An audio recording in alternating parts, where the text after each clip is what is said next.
Good afternoon, ladies and gentlemen, and welcome to another of the YouTube interviews of Myrddyn Phillips. Though this time the tables have been turned, and we have Myrddyn in front of the camera being interviewed himself. Myrddyn, good afternoon to you. Hello there, Mark. How's things? Very well, thank you. And also, we are very distinguished this afternoon to have another gentleman with us by the name of Aled Williams, who's also going to be contributing to the session this afternoon. Good afternoon, Myrddyn. What are we doing here? Hello, Mark. We're here to publicise and also talk about a new listing of Welsh hills. And what is this list called then, and what do you know about it? The listing is called the Pedwars. They're the Welsh hills between 400 metres and 499 metres, and they have a minimum of 30 metres of drop. So they're a sort of lower version then of the Hewitts and Deweys. Would that be a right way of saying it? That's correct. More an extension, I think, because the uplands south of the Scotland border, so you've got the uplands in England, Wales, Isle of Man and Ireland. Many of the hills at 400 metres or above, they're moorland hills. Many of them have a mountainous feel to them. So what do you mean by a mountainous feel then?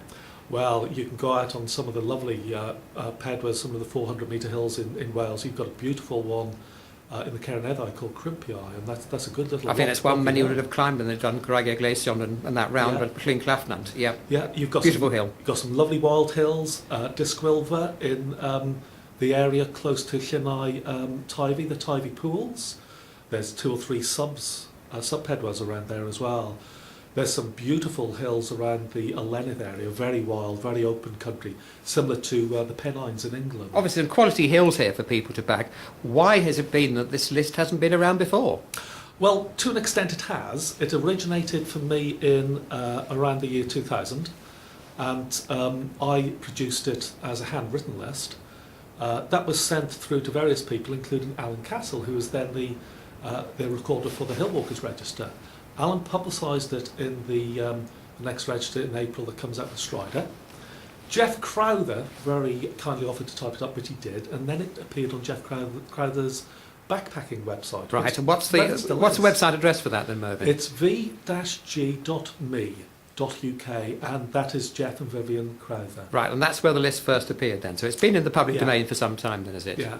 Another couple of people have done the same sort of formal listing, but I think a little bit later. One was Clem Clements, and the other one was Mark Jackson in amongst his P30 Tumps. I see, right. So that's the kind of the provenance of the list. So how did you get involved with the list yourself then? Well, when I initially put it together in 2000, as I mentioned, I sort of advertised it, Jeff published it. Over the years, that's been updated occasionally. But in the last few months, it's been the association with you, Mark, going out and visiting some of the Pedwars and discussing an updated version of the booklet to appear on your website, Europeek List. Okay, yeah. So I've done that, used the latest online mapping, which of course over the last 2 or 3 years, there's so much more mapping now that you can access, that you can get more accurate information from. You can also compare that to the very old mapping, where you've got levelled heights and you've got heights associated with trig pillars, obviously. So yeah, we've done that. So what's the plan with this list? What are you going to do with it? Are you going to publish it in a written form, or is it going to be in printed form? What's it going to look like? Well, it's going to appear on your website, Europeek List, and it can be printed off in booklet format. If you access Mark's website, if you Google Europeek List, you should be able to find Mark's website there. From the home page, towards the top left, if you access the Welsh section, and then from there you should be able to access the Pedwars. There'll be an introductory few paragraphs about the listing itself, just giving the bare essentials.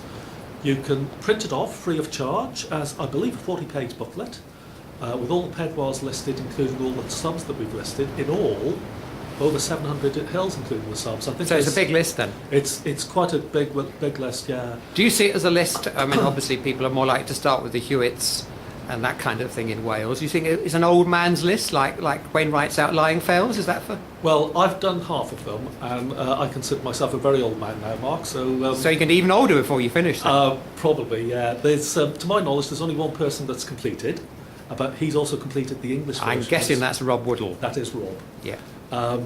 But yeah, a fine grouping of hills. There's very few hills that I've been up. And again, if you consider in the listing itself, there's 447 hills listed as Pedwars with minimum of 30-metre drop.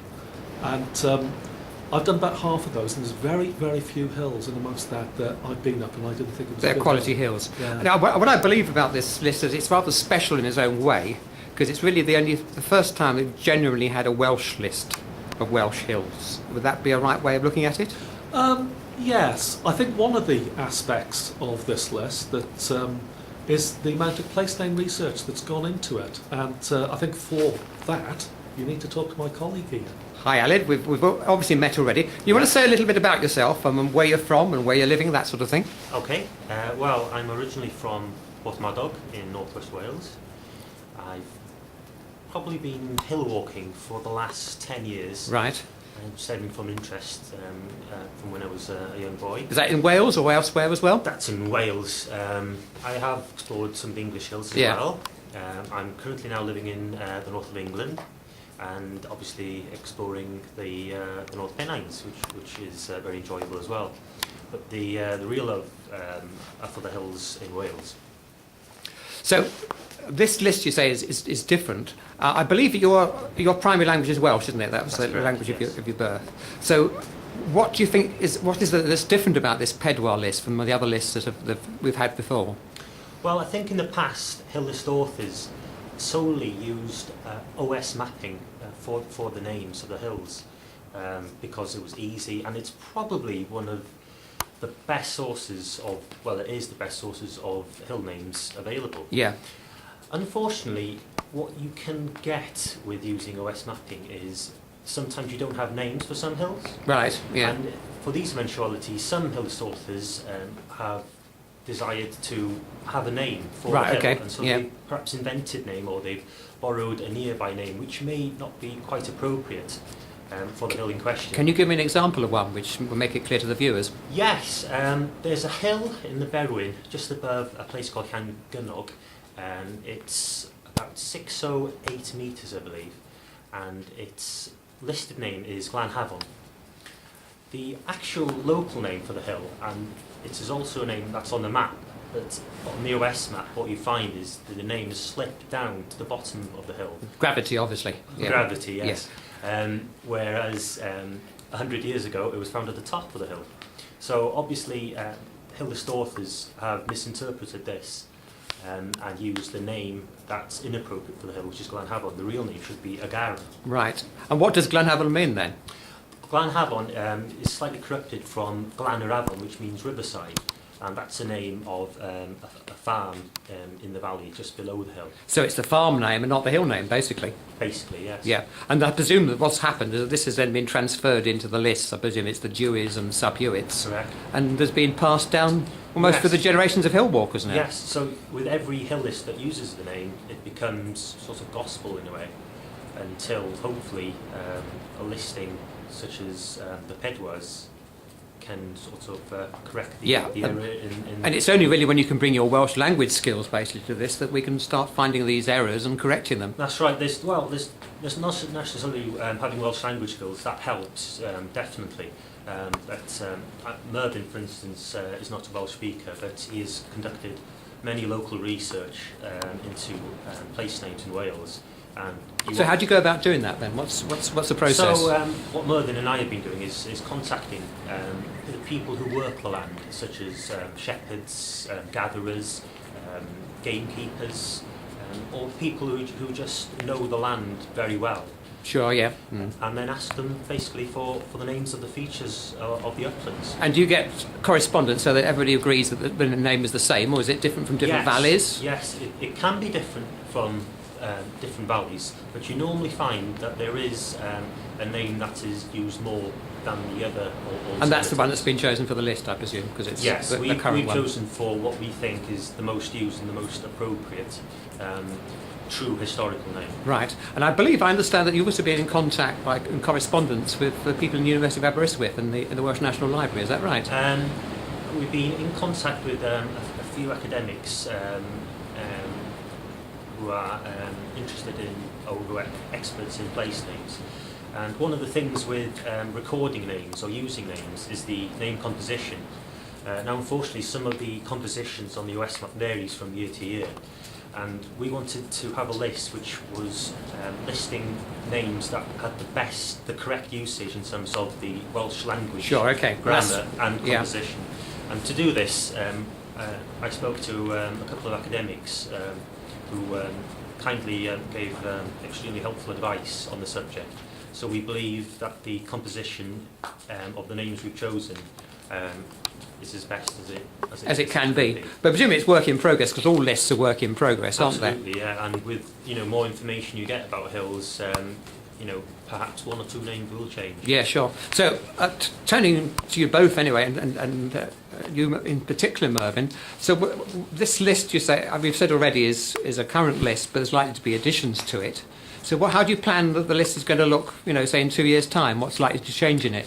Well, one aspect of the list that we have used is by using the not going down the route of again, as Alan said, if a hill was seemingly unnamed on the map, by using a north top or a south top. We've used the standardised method of saying PT for point and then giving the height 463 metres. Yeah. So that then gives us the time that if we can to conduct further research.